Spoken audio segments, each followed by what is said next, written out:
Говорят, что если фотографируешь человека на пленку, то забираешь частичку его души. Говорят, что и фотограф тоже отдает часть своей. Но что, если это автопортрет?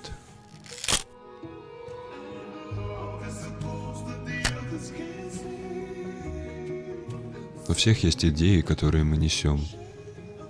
Идеи, которые в нас рождаются и умирают. Наверное, это то, за что нужно бороться. И то единственное, что, наверное, соразмерно собственному ребенку, которого ты взращиваешь. Идеи могут быть разные, они могут быть собственные, могут быть навязанные. Отличить их друг от друга тяжело. Еще тяжелее не загубить их и не предавать их десятилетиями, а может быть и всю жизнь сохранять их в себе. Это самое, наверное, тяжелое. Особенно если эта идея не идет из твоего нутра. Особенно если даже не знаешь, что за идеи делают тебя собой. Что за идеи позволяют тебе жить настоящим и быть, наверное, быть живым.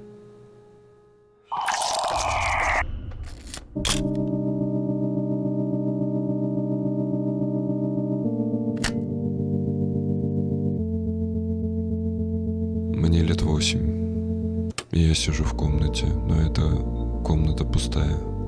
Там темно, холодно, и я совсем один. Меня никто не видит, никто не слышит. Это не описание какой-то реальной ситуации, скорее, наверное, это описание того, что я чувствую, чувства, с которыми я живу всю жизнь. Каждый раз, когда я думаю, что сказать, я не нахожу слов, не потому, что у меня их нету, а потому, что я боюсь сделать что-то неправильное. Боюсь показаться глупым, слабым, злым, мерзким. Тяжело признавать, когда все это есть в тебе. И еще тяжелее признавать, когда тебе это нравится, когда это уже неотъемлемая часть тебя. Мне понадобилось время, чтобы вспомнить эту тревогу постоянную, напряжение, от которого аж мышцы сводило до такой степени, что было страшно подвинуться, страшно неправильно подышать, страшно вообще что-то сказать.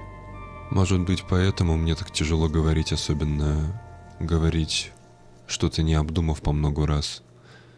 Наверное.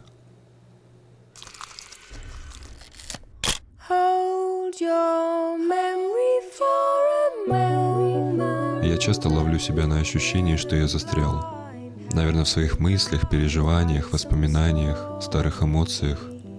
Как будто бы жизнь уже прошла. Так, как будто бы ты нашел дыру внутри себя. Ты стоишь перед ней и стоишь очень долго. Ты не можешь решиться прыгать туда или отойти и закрыть глаза на это. Я не знаю, что делать, не находя в себе решимости, какой-то уверенности, сил. Прыгнуть или отойти, ты просто стоишь и застреваешь в этом моменте, в этом страхе парализующем. Ощущение, что время остановилось. Но, наверное, все мы понимаем, что на самом деле время идет дальше. Идет оно с неумолимой скоростью. Особенно в тот момент, когда ты находишься один.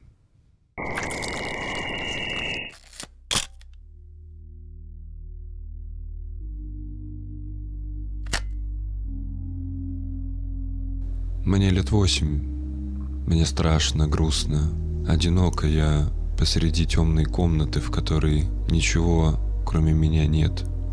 Но и одновременно вокруг меня толпы. Меня никто не слышит, не видит. Я абсолютно один, хотя вокруг так много людей. Мне кажется, я постоянно ловлю себя на этом. Особенно, когда нахожусь с кем-то рядом.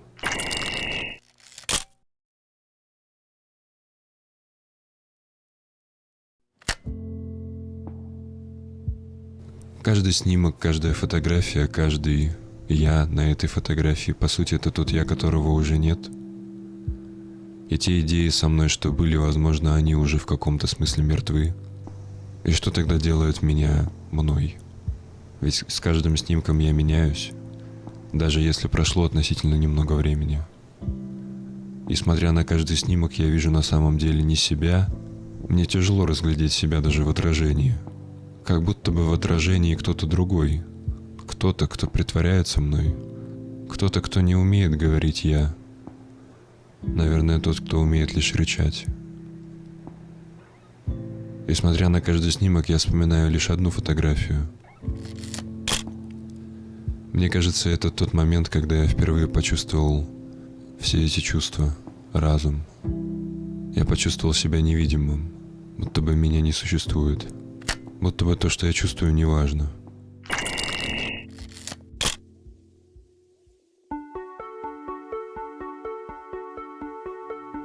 Мне кажется, люди ошиблись, когда разделили добро и зло, светлое, темное, не знаю, наверное, Бога и дьявола. Мне кажется, это все одно целое.